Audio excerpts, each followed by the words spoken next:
Hello, it's Mrs. Fawcett and Otis, here to read a little more from the Wild Robot Escapes. We're beginning today on chapter 58, The Cabin. The hailstorm was brief but violent. Its icy stones were quickly melting away, but the damage would linger on. The valley was littered with shredded leaves and wildflowers. Wooded animals were hobbling back to their homes. Several unlucky birds lay limp in the grass. Inside the cabin, Roz was standing by the window. She held Bright Bill in her arms, his bruised body wrapped in an old blanket. The robot knew everything there was to know about caring for animals, but all her son needed was time. His injuries would heal on their own. "Go on without me, Ma," said the goose in a weak voice. "I'll catch up when I'm feeling better." "That's ridiculous," said the robot. "What kind of mother would I be if I left my injured son behind?" "But Ma..." "Stop talking," said Roz. "You need to rest." Bright Bill tried to argue, but he was already falling asleep. The cabin was simple, just a spare room with a wood stove, 2 chairs beside a table, and a couple of cots rotting in the corner. Dusty mugs and bowls sat on a shelf. Otherwise, the walls were bare. It was clear no humans had been there for a very long time. However, it seemed that some other creature had moved in. The whole place had a foul odor. Lumps of feces were strewn around, and little footprints trailed away from the dark hole in the floor. Roz leaned over the hole, and in a language that animals understood, she said, "Hello, is anybody down there?" Something moved, and there was a pair of shining eyes looking up from the darkness. "Who are you?" said a voice. "And I didn't invite you into my home." "I'm so sorry to intrude," said the robot. "My son and I were only trying to escape the hailstorm." "Your son?" said a voice. "Is that him in your arms? Let me see." Very gently, the robot lifted a fold of cloth that revealed the sleeping goose. "He must take after his father," said the voice. "He is my adopted son," the robot explained. "My name is Roz, and this is Bright Bill." The shining eyes blinked, and the voice squeaked with excitement. "You're Roz and Bright Bill? The birds have been singing about you for months. You're living legends." "Technically, I'm not living," said the robot. "You seem pretty alive to me," said the voice. "Either way, it's nice to meet you. They call me Sprinkles." With that, the creature crawled up through the hole in the floor. She was covered in black fur from her nose all the way to the tip of her fluffy tail, well, except for those white stripes running down her back. You see, Sprinkles was a skunk. The robot took one look at her and stepped backwards. Sprinkles frowned. "You know, Roz, skunks only get stinky when we're nervous." "Are you nervous now?" "Well, sort of, but in a good way. I'm honored to meet you. Please pull up a seat and tell me what brings you here." Sprinkles hopped onto the seat and listened as Roz described their journey. The skunk was very good at listening. While Roz spoke, Sprinkles nodded politely and said things like, "Oh my," and "Is that right?" "You don't say." This went on until Bright Bill began to stir. "Ma, I'm thirsty," he whispered. "There's a creek right out back," said Sprinkles, "and those might be useful." She motioned to the bowls on the shelf. Please help yourself to anything. My home is your home. It turns out skunks can be quite hospitable. Sprinkles invited the visitors to stay as long as they liked, and so our friends spent Bright Bill's recovery in the cabin. The goose mostly slept. The robot brought him water and food. The skunk made sure they were both comfortable. A few mornings later, sunlight streamed through the window and onto Bright Bill. He was squawking and waddling and fluttering through the cabin. His injuries had healed, and he was eager to continue their journey. Thank you for everything, Sprinkles. The robot waved as she marched away from the cabin with her son on her shoulder. Glad I could help, called the skunk. Misunderstood creatures like us gotta look out for each other. Chapter 59, The Strange Wilderness.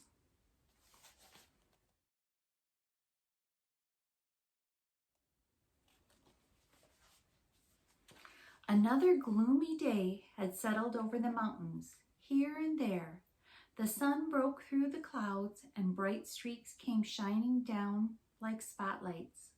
One of those bright streaks swept over a rugged mountain and found our friends. For a moment, the robot and the goose basked in the warm sunlight.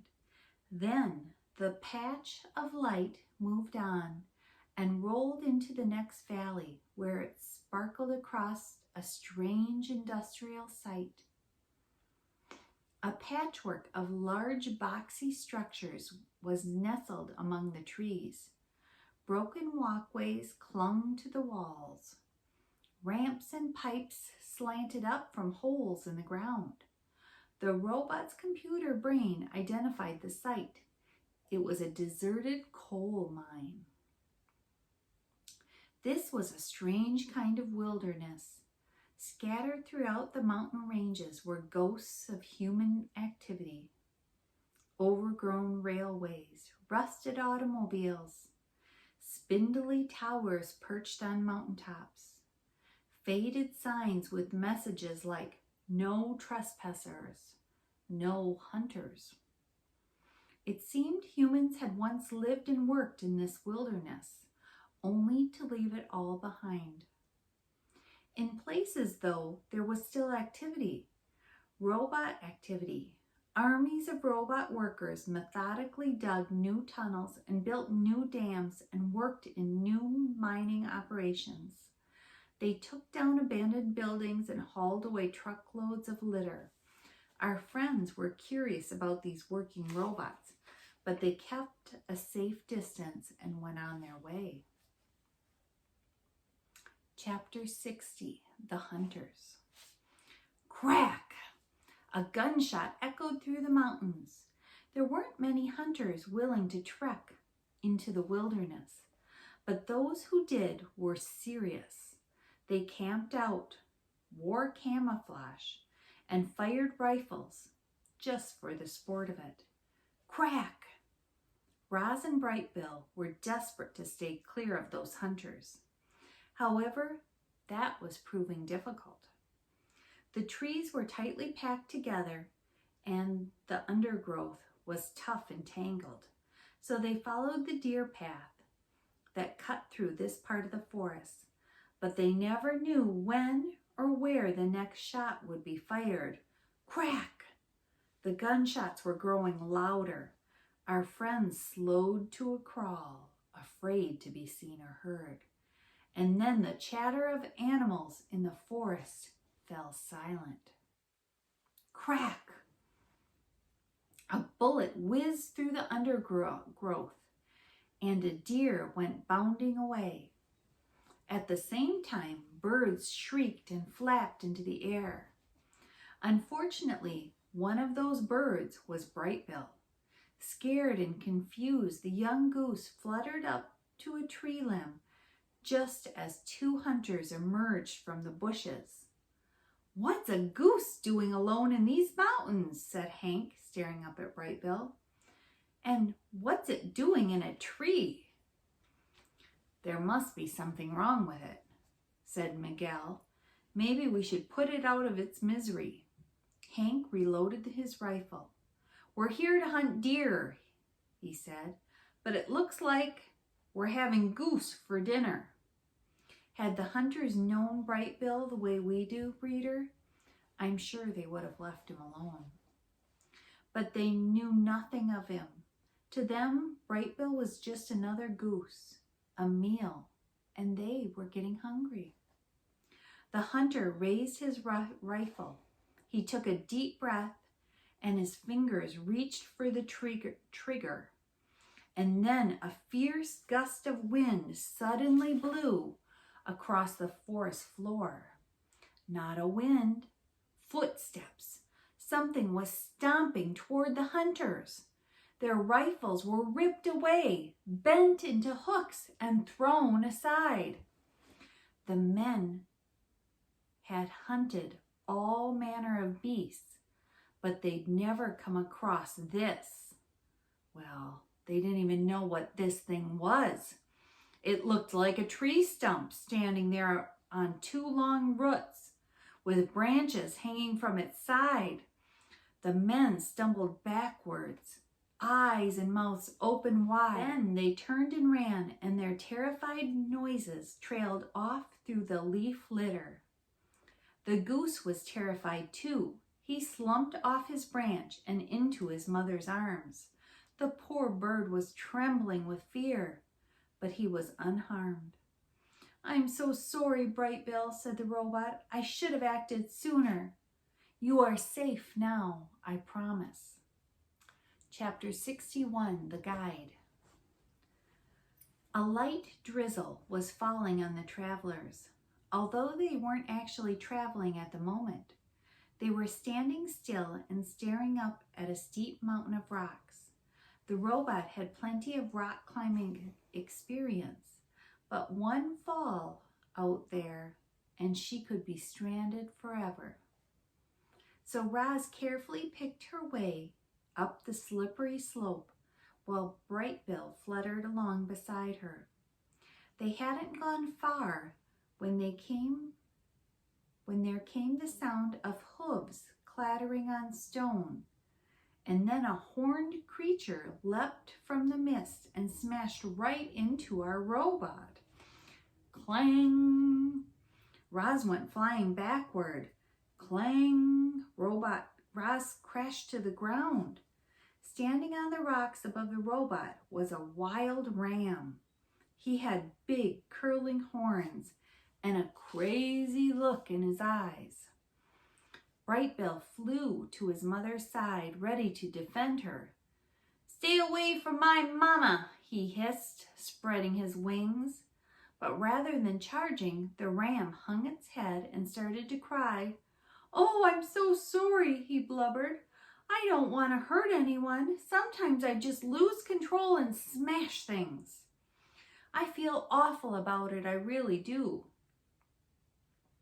Roz brushed herself off. I believe those are your instincts, she said. We all have them. They can be very powerful. I only hope your instincts do not end up breaking me. Don't worry, the ram sniffled. I'll try not to let my instincts break you. I appreciate that, said the robot. My name is Thud, said the ram. Which way are you heading? We are trying to find our way out of the mountains, said Roz, but they never seem to end. You're almost there, said Thud. Let me show you the way. It's the least I can do after smashing you. The ram pranced away and led our friends to a narrow path that wound up the rocky mountainside. Roz tried to stay close, but Thud was born to climb. He easily scrambled up the steep slopes and vanished into the mist. A minute later, his friendly voice would call out, For a creature with hooves, you're sure not a bad climber. And there he was, peering down from the cliff ledge. The path opened into a foggy meadow where a whole flock of wild sheep were grazing. They reminded Roz of the cows grazing in the pasture. and she wondered how Hilltop Farm was doing without her. Thud pranced through the flock. "These are my new friends," he announced without stopping. "They're lost, so I'm guiding them to the mountains." The sheep raised their head. Thud had a habit of making weird friends, but these two were definitely the weirdest. The flock watched as the ram, the robot, and the goose continued up the mountain and disappeared into the mist. Higher and higher they climbed above the tree line to where there were only rocks and shrubby plants and trickling mountain streams. They occasionally came upon a dirt road or hiking trail, and the ram trotted around casually, while our friends crept across cautiously. At one point, the ram got the crazed look in his eyes again.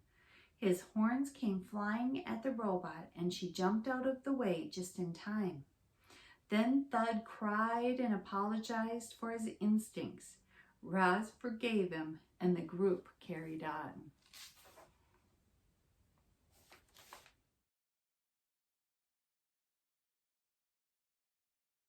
They finally hiked up from the mist and onto the mountain ridge. Above, the sky was clear. Below, a blanket of puffy clouds spread onward in every direction. The sun was setting, and the western clouds were burning pink. Roz thought of the mountaintop on her island. If only she could be watching the sunset from the peak there instead of this one. But they still had a long, long way to go. Thud pointed our friends to one last path. "This will take you down from the mountain through the foothills," he said, smiling. The ram suddenly got that crazed look in his eye again, and the robot prepared to jump.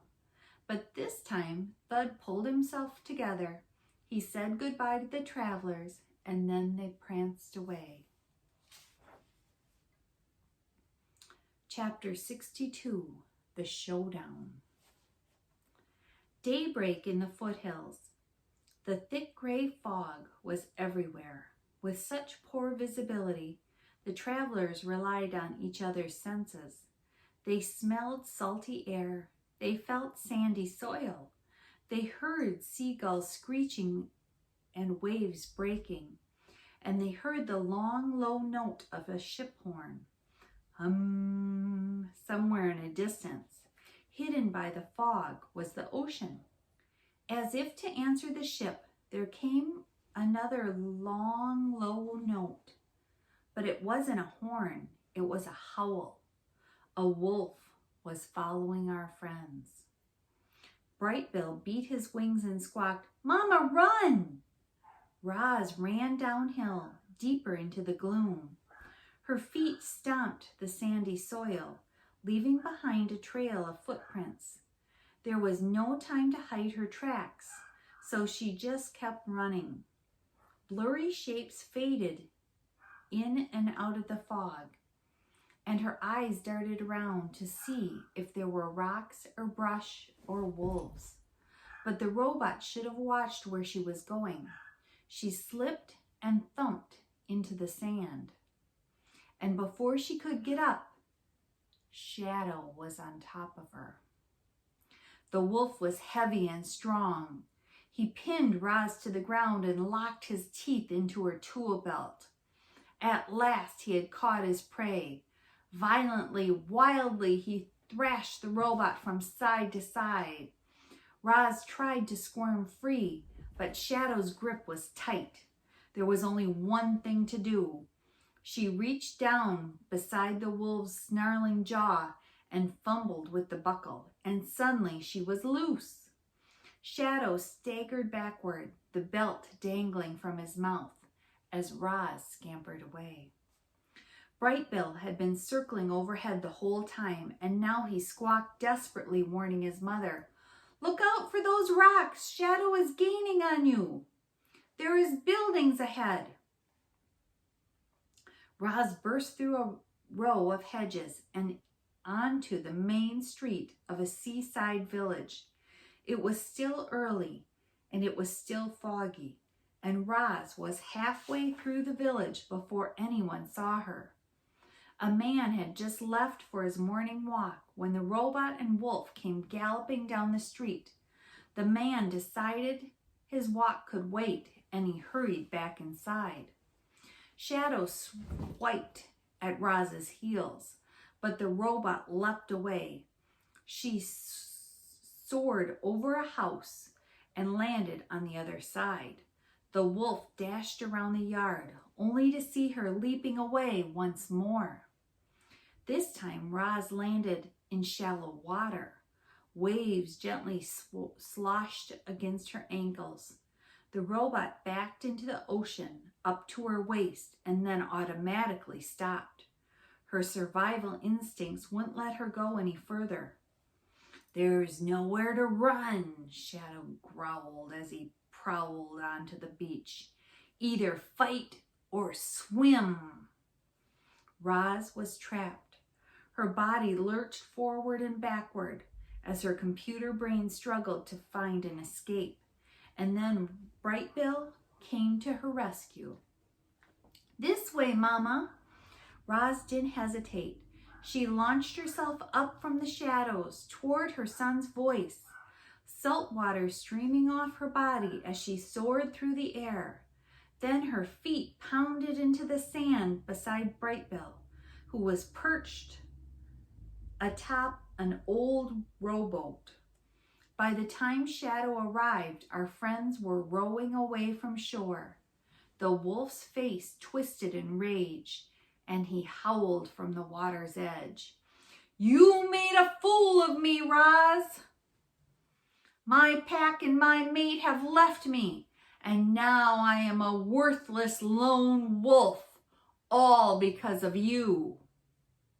Roz felt sorry for Shadow.